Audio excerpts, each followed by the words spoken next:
Assalamu alaikum students, your instructor हाफिज़ Nabeel Ahmad here. आज हम इंट्रोडक्शन टू बिज़नेस की बेसिक टर्मिनोलॉजीज़ को और बेसिक कॉन्सेप्ट्स को डिस्कस करेंगे. First of all, what is business? Business consists of all profit-seeking activities and enterprises that provide goods and services necessary to an economic system. Some businesses produce tangible goods and some other provide services. The business produced tangible goods are, for example, automobiles, breakfast, cereals, and digital music players. On the other hand, provide services business are such as insurance, hair styling, entertainment, theme parks, and sports events to concerts. Business actually एक profit seeking activity है. कोई भी वो activity जो हम profit earn करने के लिए, पैसे कमाने के लिए करें, उसको हम बिज़नेस कहते हैं. और इकोनॉमिक सिस्टम जो है हमारा माशी निज़ाम, वो सारे का सारा बिज़नेस पे डिपेंड करता है. बिज़नेस से हमें प्रॉफिट होता है और उस प्रॉफिट से जो हमारे डे टू डे एक्सपेंसेस हैं, जो हमारी प्रोडक्ट की कॉस्ट है, वो भी हमें मिलती है. और उसके अलावा फर्दर हमें अपने एक्सपेंसेस स्पेंड करने के लिए मनी जो है वो भी जनरेट होती है. Profit rewards for business people who take the risk involve to offer goods and services to customer. Basically वो रिस्क जो कोई भी बिजनेस पर्सन जो है वो टेक करता है, रिस्क लेता है, और कोई भी बिज़नेस करता है या कोई भी सर्विस प्रोवाइड करता है कस्टमर को, तो उसके अगेंस्ट जो उसे रिवार्ड मिलता है उसको प्रॉफिट कहते हैं, जिसको हम मुनाफा या नफ़ा के तौर पे भी जानते हैं.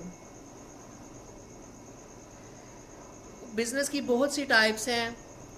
बेसिकली हम दो टाइप्स में बिज़नेस को डिफ़ाइन कर सकते हैं. नंबर वन, टेंजिबल गुड्स, मतलब वो सारी चीज़ें जिनको हम प्रोडक्शन में यूज़ करते हैं या जिनकी प्रोडक्शन होती है.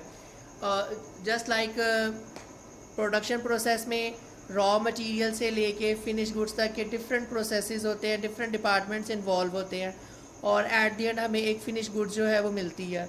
तो उस सारे प्रोसेस में जो प्रोडक्शन प्रोसेस है उसमें मल्टीपल अदर बिजनेसेस जो है वो भी इन्वॉल्व होते हैं. Other different companies, other different person, skilled workers, labours, सारे के सारे उसमें शामिल होते हैं. बिज़नेस जो है वो काफ़ी किस्म के होते हैं. स्मॉल स्केल बिज़नेस होता है, मीडियम स्केल बिज़नेस है, लार्ज स्केल बिज़नेस है. स्मॉल स्केल बिज़नेस में आपने सोल प्रोप्राइटरशिप, एक सिंगल पर्सन जो है वो कोई काम परफॉर्म कर रहा है. आपका हेयर ड्रेसर जो है, आपका सलून वाला, वो इजी मोबाइल और इजी पैसा की शॉप खोल के जो एक पर्सन बैठा है जो आपको फाइनेंशियल सर्विसेज प्रोवाइड कर रहा है, that is the example of sole proprietorship, small scale business.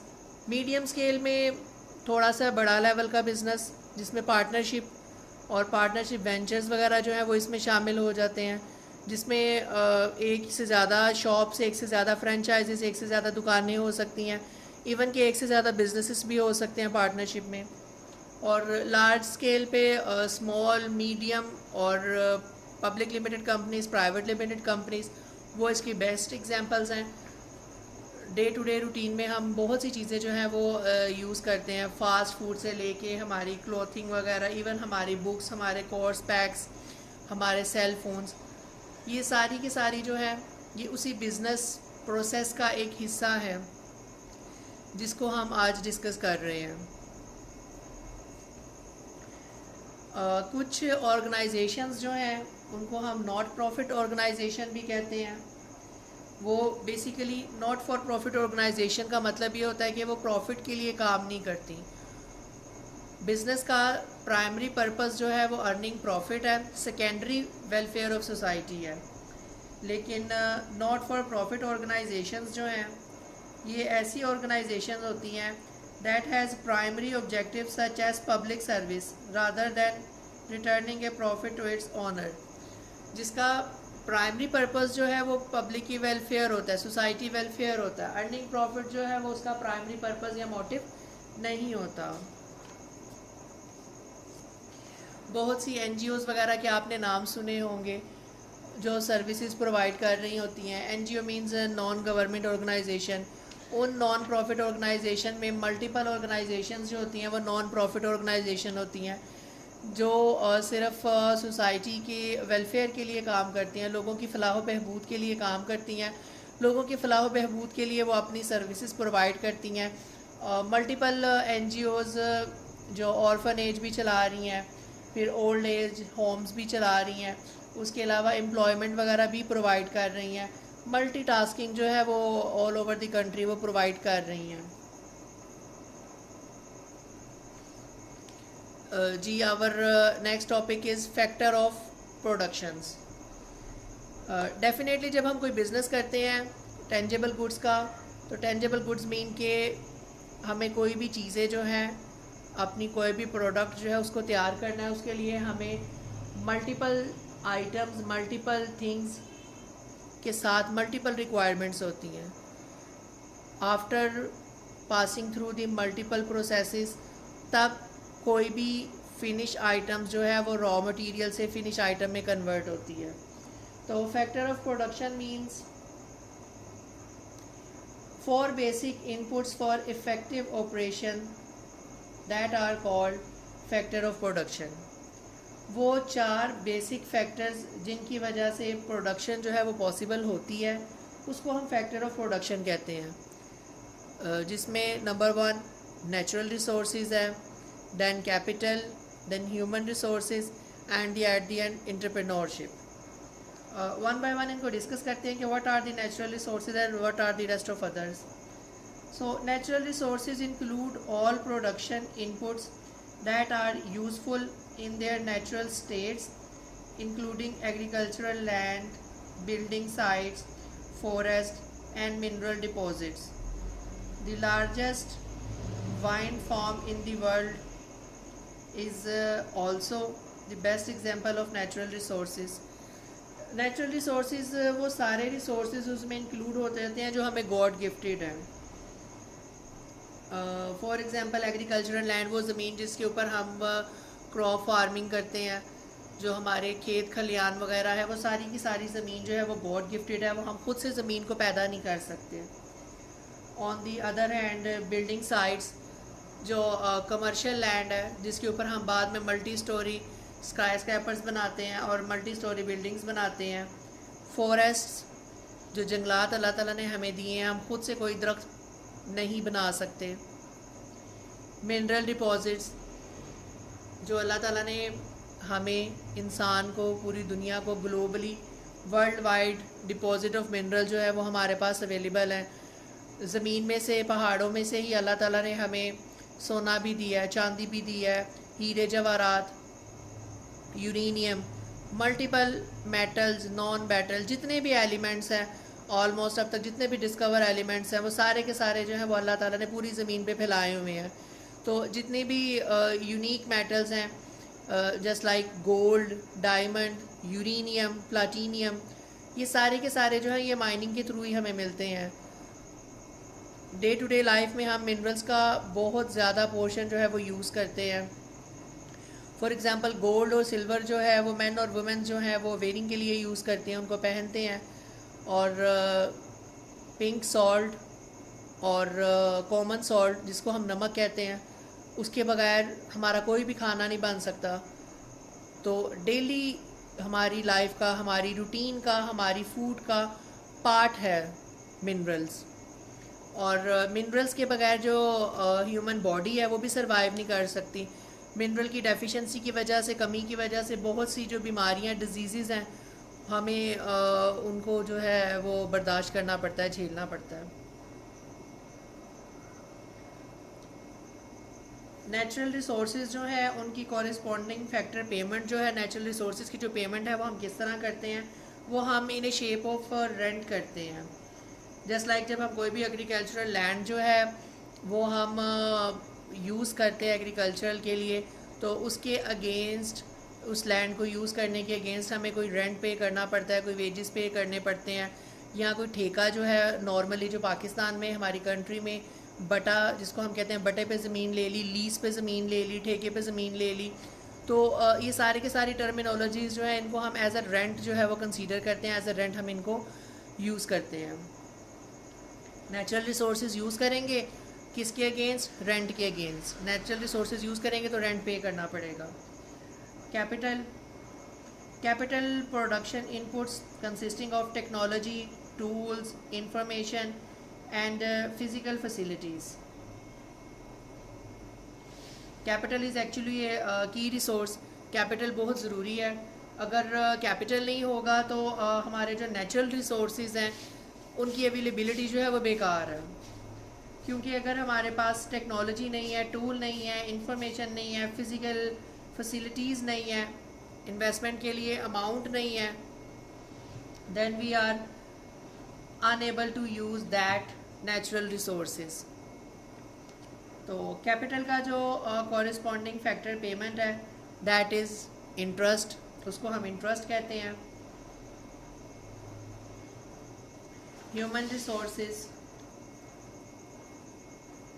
production input consisting of anyone who works including both the physical labor and the intellectual inputs contributed by workers। तो जब हमारे पास natural resources available हैं, capital resources available है, उनको use करने के लिए हमें ह्यूमन रिसोर्सेज मींस लेबर में भी फिज़िकल और इंटेलेक्चुअल उसकी ज़रूरत पड़ेगी। ह्यूमन रिसोर्सेज के बगैर नेचुरल रिसोर्सेज और कैपिटल रिसोर्सेज का कोई फ़ायदा नहीं, क्योंकि जब उनको कोई यूज़ करना ही नहीं जानता होगा, कोई उनको यूज़ करेगा ही नहीं, तो वो बड़े बड़े बेकार हो जाएंगे, बड़े बड़े वेस्ट हो जाएंगे। ह्यूमन रिसोर्सेज जो है उनकी कॉरेस्पॉन्डिंग फैक्टर ऑफ पेमेंट जो है वो वेजेस है। हम नेचुरल रिसोर्सेज को यूज़ करने के अगेंस्ट रेंट पे करते हैं, कैपिटल यूज़ करने के अगेंस्ट इंटरेस्ट पे करते हैं, ह्यूमन रिसोर्सेज एक्वायर करने के अगेंस्ट हम वेजेस पे करते हैं, and at the and last but not the least most important entrepreneurship. हमारे पास नेचुरल रिसोर्सेज अवेलेबल हैं, कैपिटल भी अवेलेबल है, ह्यूमन रिसोर्सेज भी अवेलेबल हैं। इन तीनों रिसोर्सेज को हमने बेटरली इफ़ेक्टिवली यूज़ किस तरह करना है, किस मेथड से, किस टेक्निक से इन तीनों को मैक्सिमम यूजेज के साथ, मिनिमम कॉस्ट के साथ मैक्सिमम बेनिफिट गेन करना है, इस सारे प्रोसेस को किस तरह हैंडल करना है, इन सब चीज़ों से क्या क्या काम कब कब कैसे कैसे लेना है, सब डिपेंड करता है एंटरप्रेन्योरशिप पे, ऑर्गेनाइजेशन पे, ऑर्गेनाइजिंग मैनेजमेंट पे। एंटरप्रेन्योरशिप होती क्या है? Willingness to take risk to create and operate a business. Business को ऑपरेट करने के लिए, बिजनेस को क्रिएट करने के लिए जो भी रिस्क जो ऑनर ऑफ ए बिजनेस लेता है उसको हम एंटरप्रेन्योरशिप कहते हैं। एंटरप्रेन्योर जो है वो पर्सन है जो सारे बिजनेस को रन करता है, and entrepreneur is someone who sees a potentially profitable opportunity and then devises a plan to achieve success in the marketplace and earn those profit। Economic conditions में, इकोनॉमिक इन्वायरमेंट में वो person जो देखता है कि किस चीज़ की डिमांड है, किस चीज़ की ज़रूरत है, पोटेंशियल किस बिज़नेस का है मार्केट प्लेस में, वो इन सब चीज़ों को गैदर करके एक आइडिया लाता है, उसको एग्जीक्यूट करता है, और फिर वो जब सक्सेसफुल हो जाता है तो वो एक सक्सेसफुल एंटरप्रेन्योर कहलाता है। तो entrepreneurship basically most important factor है। नेचुरल रिसोर्सेज को कब कहाँ कैसे यूज़ करना है, कैपिटल कौन सा यूज़ करना है, कैसे यूज़ करना है, ह्यूमन रिसोर्सेज में हमें कितने रिसोर्सेज रिक्वायर्ड है, ये सब का सब एंटरप्रेन्योर जो है वो डिसाइड करता है। जी next one is the private enterprise system।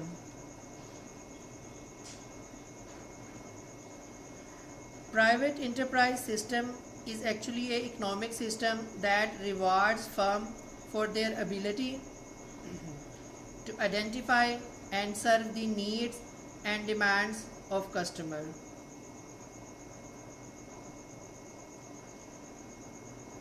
Business function within the private enterprise system, an economic system that rewards firms for their ability to identify and serve the needs of demands of customer. The private enterprise system minimizes government interference in the economic activity. Business that are adept at satisfying customers gain access to necessary factors of production and earn profit. Private enterprise system जो है उसका बेहतरीन जो काम है वो ये है कि वो प्राइवेट एंटरप्राइज सिस्टम गवर्नमेंट की जो इंटरफेरेंस है किसी भी इकोनॉमिक एक्टिविटी में, किसी भी बिजनेस में, उसको मिनिमाइज़ करता है और कस्टमर को सेटिस्फाई करता है कि वो फैक्टर ऑफ प्रोडक्शन को बेटरली यूज़ करके प्रॉफिट अर्निंग जो है वो कर सकें. Another name for the private enterprise system is capitalism.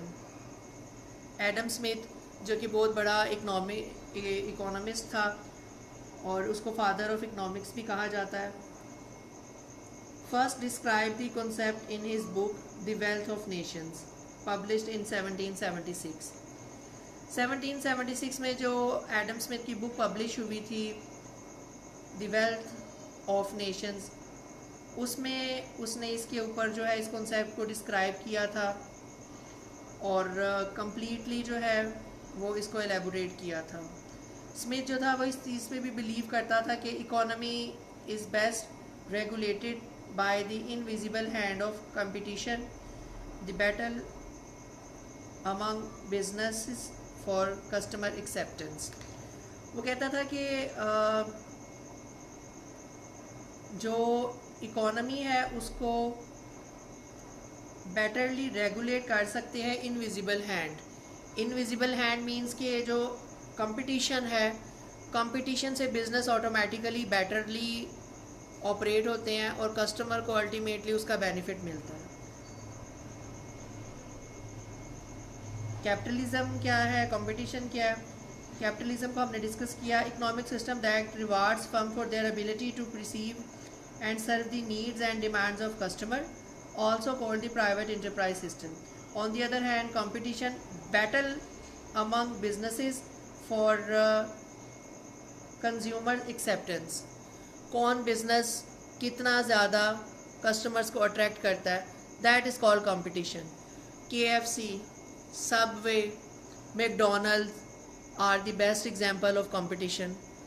वही सर्विसेज, वही प्रोडक्ट जो है वो आपको मैकडोनल्ड जो है वो और नेम से प्रोवाइड कर रहा है, सबवे और नेम से प्रोवाइड कर रहा है, केएफसी और नेम से प्रोवाइड कर रहा है और कस्टमर जो है वो उसकी तरफ अट्रैक्ट भी हो रहे हैं.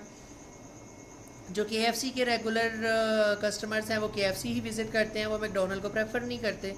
जो मैकडोनल्ड यूज़ करने वाले हैं वो मैकडोनल्ड को प्रेफर करते हैं, वो केएफसी और सबवे जो है उसको टेस्ट भी नहीं करते. सो इस तरह जो इनविजिबल हैंड जो कंपटीशन है वो इकोनॉमिक सिस्टम को खुद ही बेटरली जो है वो हैंडल कर लेता है. The invisible hand concept is a basic premise of the private enterprise system. Competition regulate much of economic life. To compare successfully each firm must find a basis for competitive differentiation. Companies जो है उनको competitive differentiation का पता हो तो उसकी basis के ऊपर जो है वो सक्सेसफुली दूसरे बिजनेसेस को compete कर सकती हैं. ये कंपैटिटिव डिफरेंशिएशन क्या है? Unique combination of organisational abilities, products and approaches that sets a company apart from competitors in the minds of customer. किस तरह से कंपनीज जो है वो कस्टमर के माइंड में अपनी जगह बनाती हैं, कौन सी ऑर्गेनाइजेशनल एबिलिटीज़ वो यूज़ करती हैं, किस तरह वो अपनी प्रोडक्ट को लॉन्च करती हैं, कौन सी क्वालिटीज़ वो अपने प्रोडक्ट के अंदर रखती हैं और किस अप्रोच के थ्रू वो कस्टमर को अट्रैक्ट करती हैं. ये सारी की सारी जो करैक्टरिस्टिक्स हैं जिनको यूज़ करके वो अपने कंपैटिटर्स पे एक पॉइंट एडवांस होके सबकत ले जाते हैं, उनको बीट कर देते हैं, इसको कंपैटिटिव डिफरेंशिएशन कहते हैं. फॉर एग्ज़ाम्पल मैकडोनल्ड जो है इन केस फॉर एग्जांपल वो मिड नाइट डील्स ऑफ़र करता है, लेकिन सबवे जो है वो मिड डे डील जो है वो ऑफ़र करता है। तो हर कंपेटिटर जो है वो डिफरेंट अप्रोच को यूज़ करके, टेक्निक को यूज़ करके, टूल को यूज़ करके कस्टमर को अट्रैक्ट करना चाहता है और उसके माइंड में अपनी लॉयल्टी जो है उसको डेवलप करना चाहता है। Basic right in the private enterprise system. Private property most basic freedom under the private enterprise system, the right to own, use, buy, sell land, building, machinery, equipment, patent, individual possessions, and various intangible kinds of property. For capitalism to operate effectively, the citizen of a private enterprise economy must have certain rights. These include the rights to private property, profit, freedom of choice and competition as well. Basic right जो है वो private enterprise system में, उसमें किसी भी business को जो है वो राइट होता है कि वो इफेक्टिव बिजनेस के लिए अपनी जो प्राइवेट प्रॉपर्टी का, प्रॉफिट का, फ्रीडम ऑफ चॉइस और कंपटीशन का राइट है वो उसको सिक्योर रखे। उसके ऊपर जो है वो उसको प्रॉपर जो है उसका राइट होता है कि उसको कब कैसे यूज़ कर सकता है, उस पर कोई रिस्ट्रिक्शंस या सैंक्शंस वगैरह नहीं होनी चाहिए। The private enterprise system also guarantees business owners the right to all profit. सारा प्रॉफिट जो है उसका राइट भी उन्हीं का होना चाहिए। जो बिजनेसेस हैं, जो इक्विपमेंट, पेटेंट जो है, इंटेंजिबल एसेट जितनी भी तरह के हैं, सब के सब का जो राइट है वो प्राइवेट इंटरप्राइज सिस्टम को होना चाहिए। बेसिकली जो 4 राइट हैं इनको हम डिस्कस कर रहे हैं। कंपटीशन को, प्राइवेट प्रॉपर्टी का राइट, प्रॉफिट्स का राइट और freedom of choice. The entrepreneurship alternative. The entrepreneurial spirit beats the heart of private enterprise. An entrepreneur is a risk taker in the private enterprise system. Private enterprise system में जो entrepreneur होता है basically वो ही जो है वो risk taker होता है, और सारी की सारी जो एंटरप्रेन्योरशिप है और जितनी भी ऑर्गेनाइजिंग दी एसेट्स है, organising the factor of production है, वो सारे का सारा एंटरप्रेन्योर ही कर रहा होता है। तो बेसिकली एंटरप्रेन्योर ही वो पर्सन होता है who seeks a profitable opportunity and takes the necessary risk to set up and operate a business.